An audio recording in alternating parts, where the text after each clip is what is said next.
유대인들의 결혼 풍습은 좀 특별한 점이 있습니다. 일단 남녀가 어느 정도 자라면 법적인 결혼을 합니다. 이게 법적인 결혼은 뭐냐면 법적으로는 부부이지만 실제로는 부부 생활을 할 수가 없어요. 실제적인 부부가 되려면 남자가 돈을 벌어와서 신부 대금을 지불하고 아내를 데려가야만 정식적인 부부가 되는 겁니다. 대한민국 남자들은 수치 맞았어요. 신부 대금 안 줘도 되잖아요. 그런데 오늘 본문에 보면 예수님의 모친 마리아의 경우는 남편 요셉과 정혼만 하고 정식 결혼은 아직 안 한 상태입니다. 그런데 이미 임신한 것이 드러나버렸어요. 그리고 이 사실이 마리아의 법적인 남편인 요셉에게도 알려졌습니다. 어떻게 이 사실이 알려졌는지는 성경은 기록하고 있지는 않아요. 그러나 추측은 해볼 수 있습니다. 처음에는 마리아가 감추고 있다가 임신했으니 점점 뭐가 불러가요?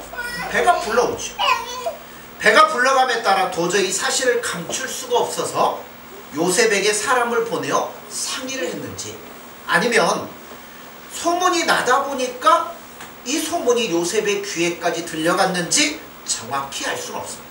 그러나 아마 전자라고 생각합니다.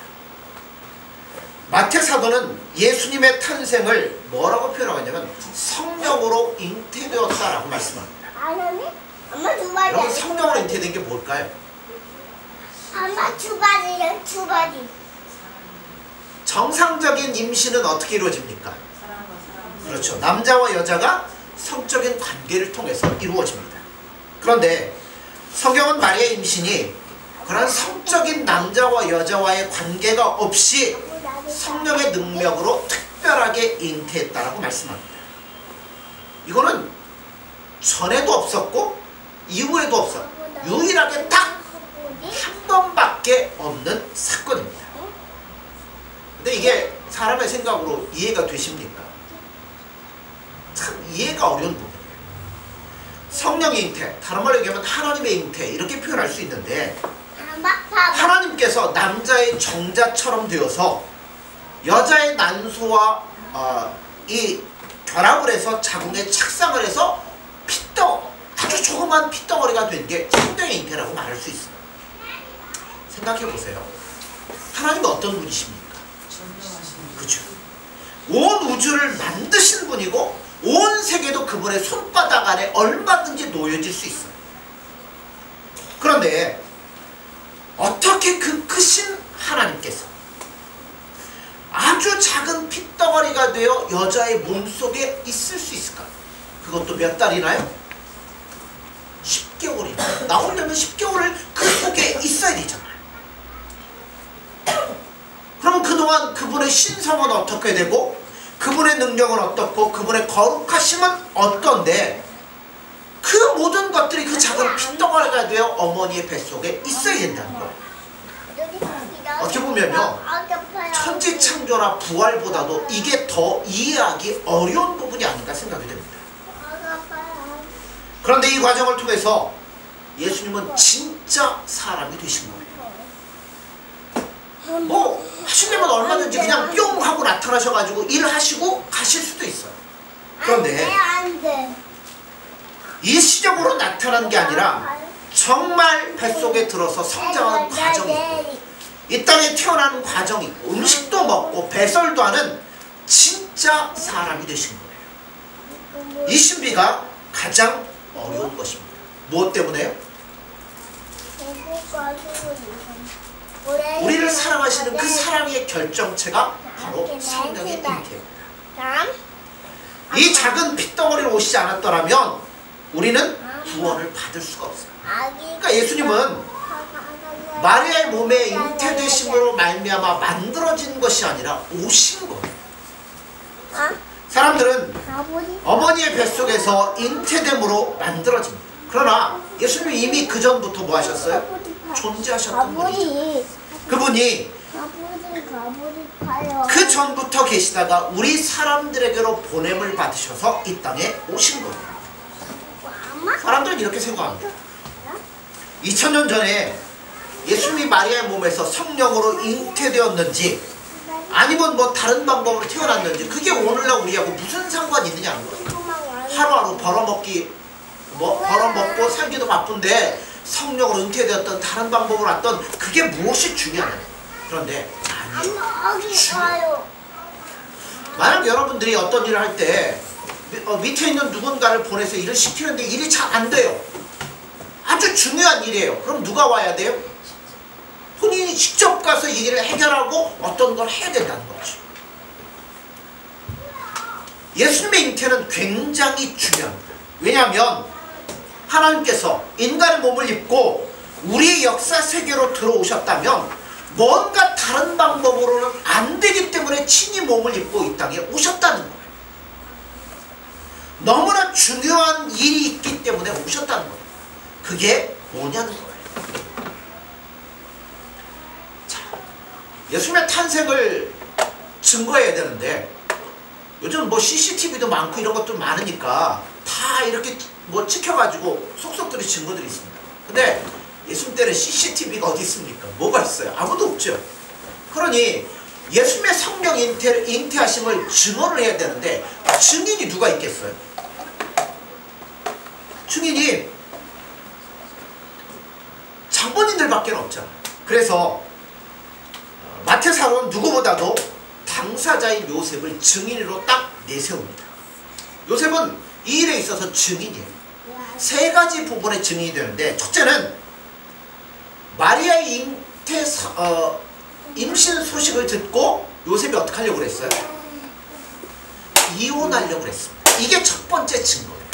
두 번째는 이 문제를 두고 생각을 하고 있을 때 천사가 꿈에 나타나서 너 그러지 마라 하고 분명한 사실을 가르쳐 주셨습니다. 그리고 세 번째는 아이가 태어날 때까지 마리아와 육체적인 관계를 맺지를 않아요. 자, 첫 번째 요셉의 반응입니다. 자, 19절을 볼까요? 그의 남편 요셉은 의로운 사람이라 그를 드러내지 아니하고 가만히 어떻게 한다고요? 끊고자 했다고 했어요. 아까도 얘기했지만 성경은 요셉이 어떻게 마리아의 임신을 알게 되었는지에 대해서 말씀하지 않습니다. 단지 요셉이 이 사실을 알게 되었고 뭐를 결정하냐면 이혼을 결심을 했어요. 그런데 그 남편 요셉에 대해 성경이 뭐라고 얘기하냐면 그의 남편 요셉은 의로운 사람이라고. 아니 여기 왜 갑자기 의로운 사람이라는 얘기가 등장을 할까요? 그건 가족의 계획이야. 의로운 사람이라는 것은 요셉이 어떤 사람인가를 표현하는 거예요. 그러니까 요셉은 거짓말하는 사람이거나 아니면 부도덕한 사람이 아니라는 것을 밝혀주고 있습니다. 다시 말해 요셉은 없었던 일을 거짓으로 있다고 하거나 아니면 남의 아이를 가진 여자와 함께 살 정도로 부도덕한 사람이 아니라는 거예요. 아마도 마리아 쪽에서 성령으로 잉태된 사실을 요셉에게 먼저 알렸던 것 같습니다. 제 추측으로는 마리아가 혼자 이 사실을 감추고 있다가 도저히 감출 수 없으니까 사람을 보내서 어떻게 하라고요? 나를 데려가 달라고 요셉에게 요청을 했습니다. 그렇게 판단한 이유는 천사의 답변 때문에 그래요. 자, 20절을 보세요. 자, 이 일을 생각할 때 주의 사자가 현몽하여 이르되 다윗의 자손 요셉아 내 아내 마리아 데려오기를 무서워하지 말라. 그에게 잉태된 자는 성령으로 된 것이다. 왜 요셉에게 무서워하지 말라고 그랬을까요?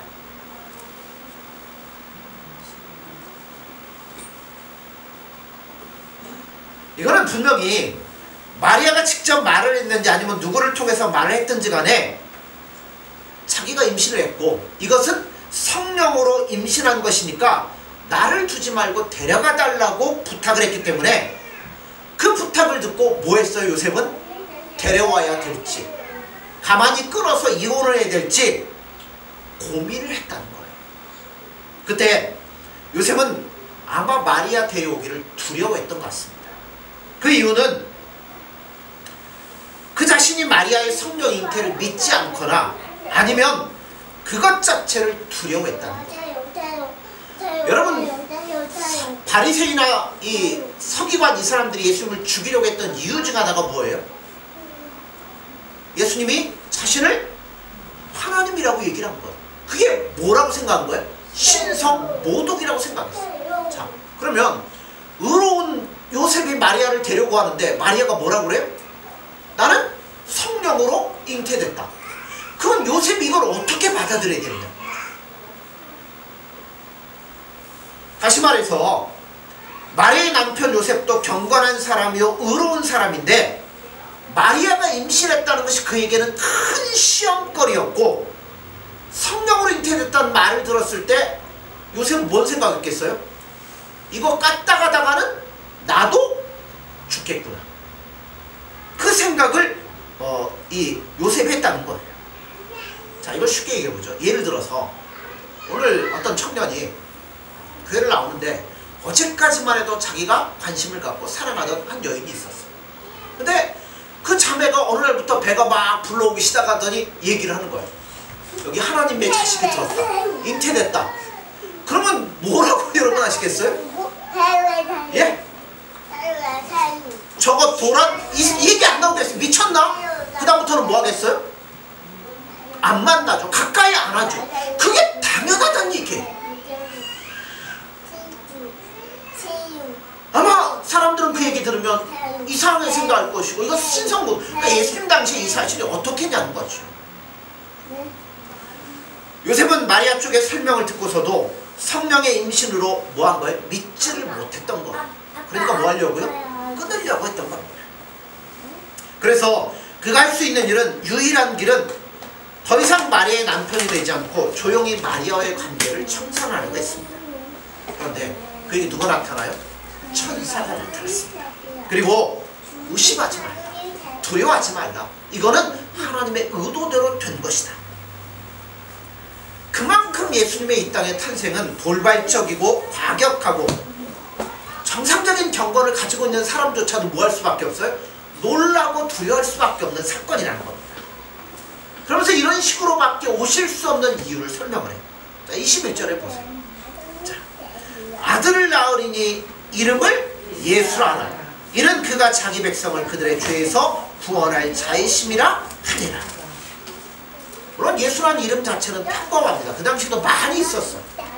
그러나 중요한 것은 그 이름이 가지는 의미예요. 뭐 하려고요?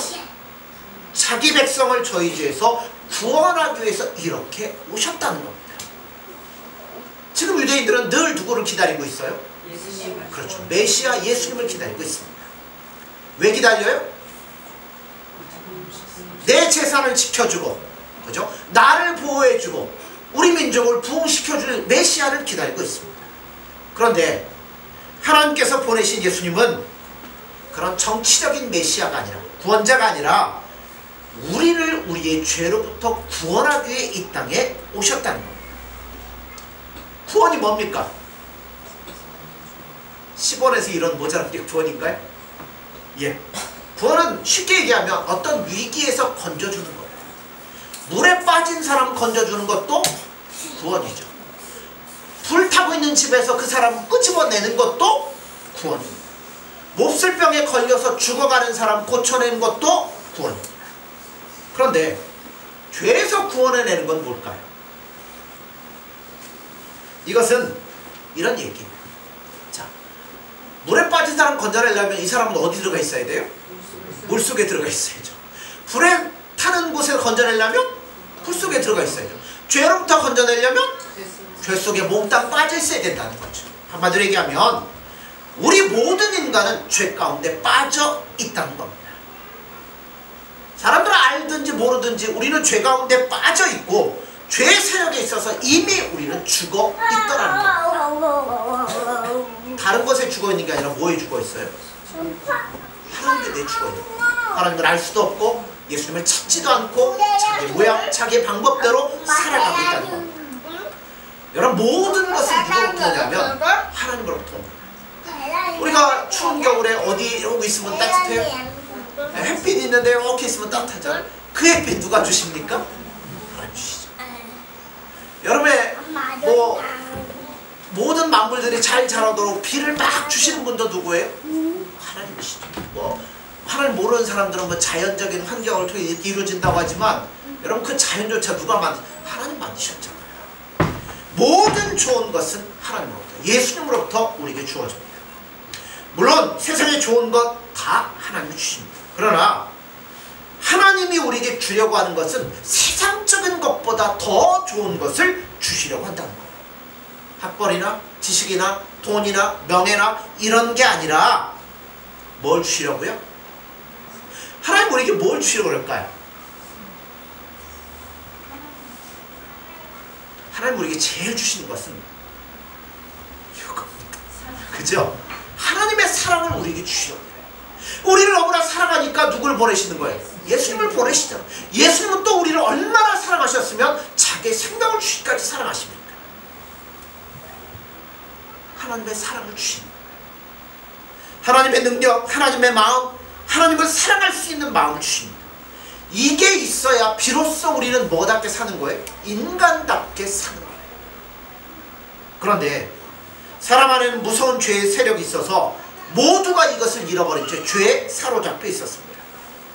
중요한 것은 환경이 아니에요. 중요한 것은 우리 안에 있는 죄의 세력입니다. 하나님의 아들이 이 이해할 수 없는 방법으로 이 땅에 오신 것도 다른 이유 때문이 아니에요. 우리의 죄의 세력을 떨쳐버리고 하나님의 사랑을 부어주셔서 우리가 하나님과 사랑하며 이 길을 걸어가도록 하기 위해서 이러한 방법으로 오셨다는 거예요. 자, 요셉이 바로 그것을 증언해주고 있다는 거예요. 그 요셉의 증언을 통하여 분명히 한 후에 이제는 성경의 증거를 드리됩니다. 자, 22절 23절 보세요.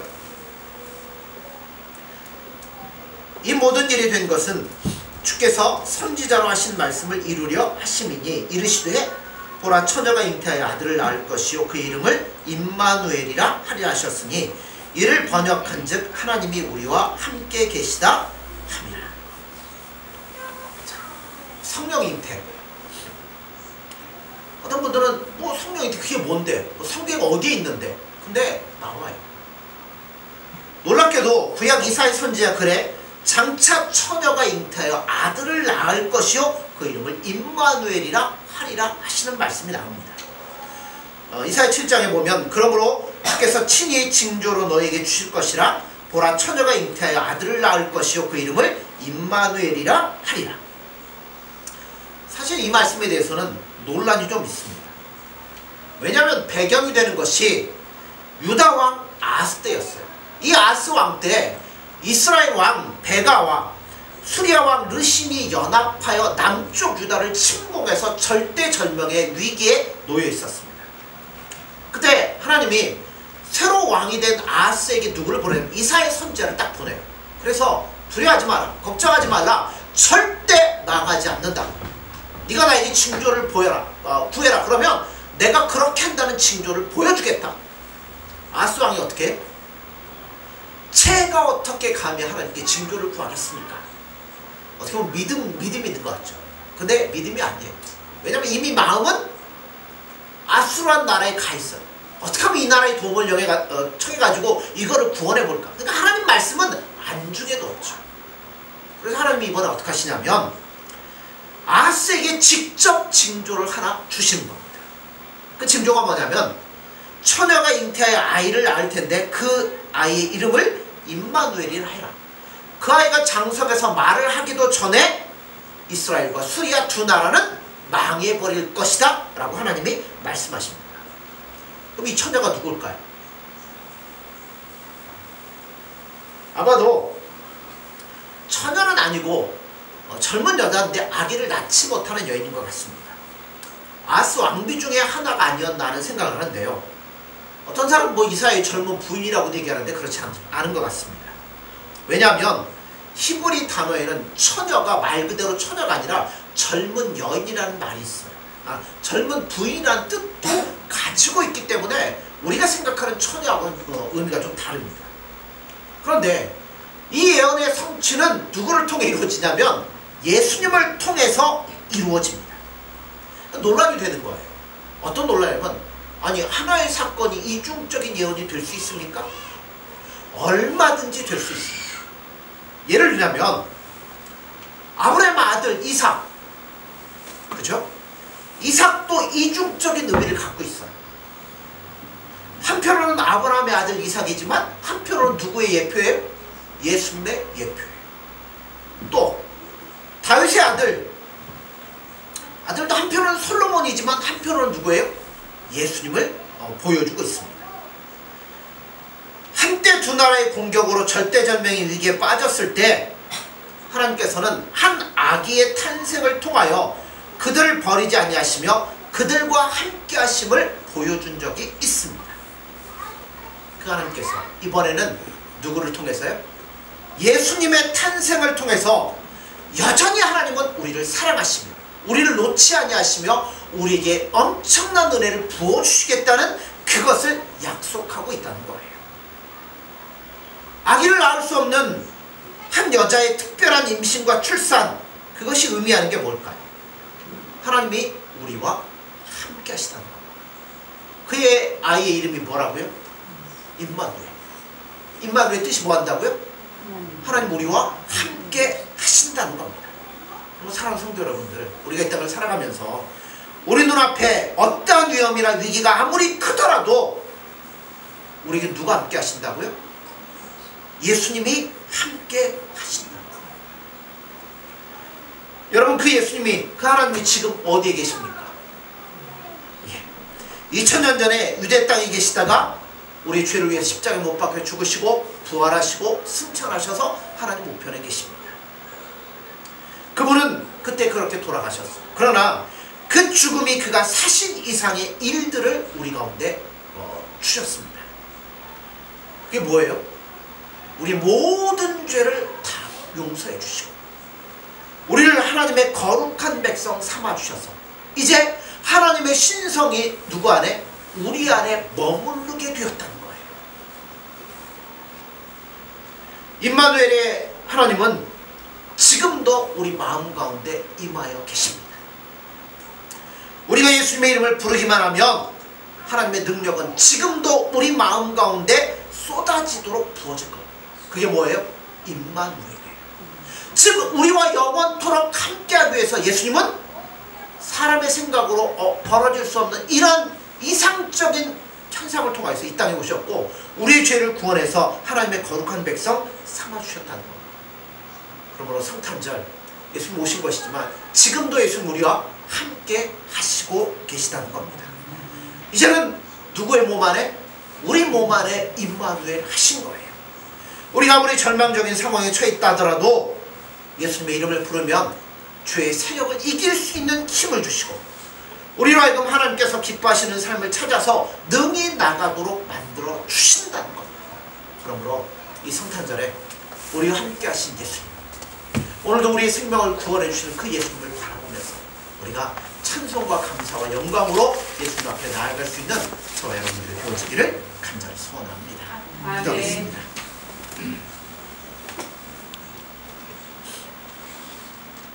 예수님 사랑합니다. 또한 감사합니다.